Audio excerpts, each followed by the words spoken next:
When pain presses in, pride runs out. But then that's when grace walks in.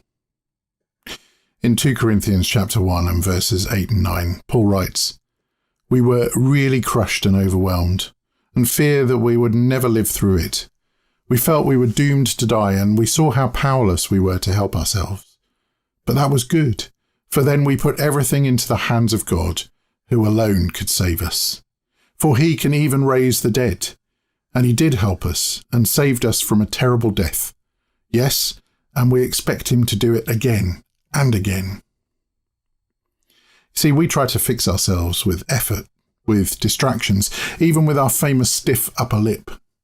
But in the end, life will outmatch us. Illness, grief, burnout, addiction, money or stress will all catch up with us at some point. Like Paul, we eventually come to see just how powerless we are. It hurts, but that moment is a gift. God never wastes a hurt.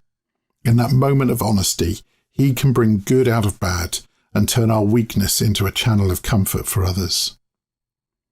When you place your life in God's hands, you find that he steadies your mind, he softens your heart, and he gives courage for your next step.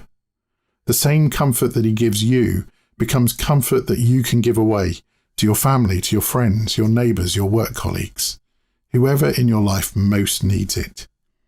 And when you feel like you've reached the end of your rope again, his help comes again and again. In making this sharing choice, we discover that our greatest ministry often flows from our greatest misery.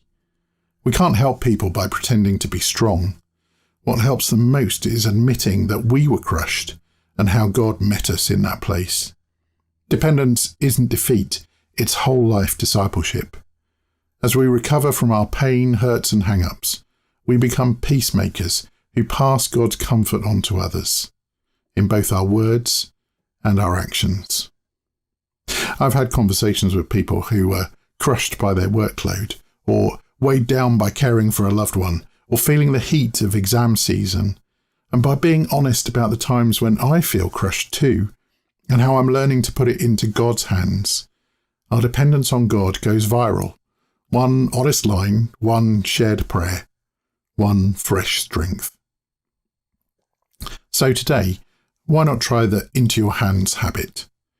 In a real life moment today, wherever you are, at home, at work or at play, pause and breathe this very simple prayer. Father, I put everything into your hands. And then act on the next small nudge that he gives you. Send a text, apologize